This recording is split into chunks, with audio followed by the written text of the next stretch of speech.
Depression எதனால வருது? இந்த நியூரோ டிரான்ஸ்மிட்டர்ஸ் இம்பேலன்ஸ், முன்னால டிஃபிஷியன்சின்னு சொன்னோம்.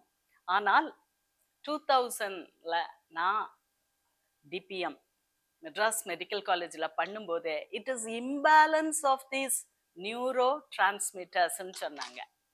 ஆனாலும் இப்போ வரைக்கும் நம்ம டிப்ரெஷனுக்கு மெயின் ட்ரீட்மெண்ட் என்ன அதை கொடுக்குறோம்? எஸ்எஸ்ஆர்ஐ அப்படின்னு சொல்லக்கூடிய அந்த செரோட்டோனின் ரீஅப்டேக் இன்ஹிபிட்டர்ஸ், அதை வச்சு தான் நம்ம சமாளிக்கிறோம். இப்போ என்ன கண்டுபிடிக்கிறாங்க?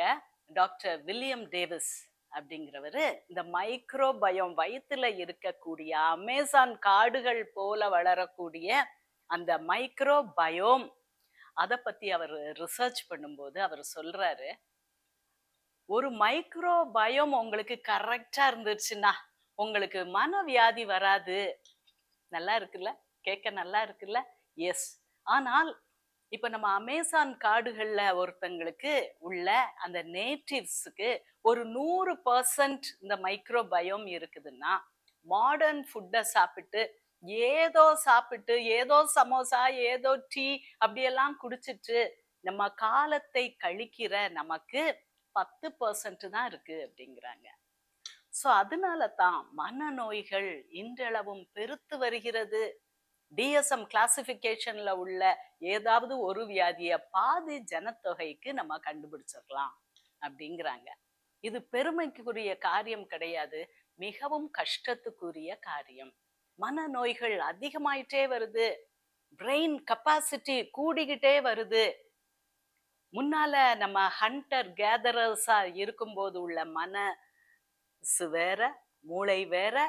நம்ம அக்ரிகல்ச்சர் பண்ணும்போது, விவசாயம் செய்யும் போது உள்ள மூளை வேற. இப்போ பல விதத்திலும் ஒரு ஸ்மார்ட் போன் ஆப்ஸ் இதால என்ஹான்ஸ் பண்ணப்பட்ட மூளை வேற. ஸோ இந்த மூளையை நல்லா பாதுகாக்கணும்னா இன்னும் இன்னும் இன்னும் மருந்துகள் சாப்பிட்றதோட இன்னும் நல்ல மைக்ரோபயோம் நம்ம உடம்புக்கு வேணும். ஓகே, நிறைய பேருக்கு தெரியும், நாம் பழைய சாதம், செரோட்டோனின் நல்லா வேணுமா, பழைய சாதம் நல்லா சாப்பிடுங்க அப்படின்னு சொல்லுவேன். ஸோ அந்த பழைய சாதம், அதை விட சேர்ந்த அந்த ஃபர்மெண்டட் ஃபுட்ஸ் எப்படி நம்ம நியூரோ டிரான்ஸ்மிட்டர்ஸை என்ரிச் பண்ணி மூளையை வியாதியற்றதாக பாதுகாக்க உதவுகிறதுன்னு பார்ப்போம். இப்போ எத்தனை நிமிஷம்?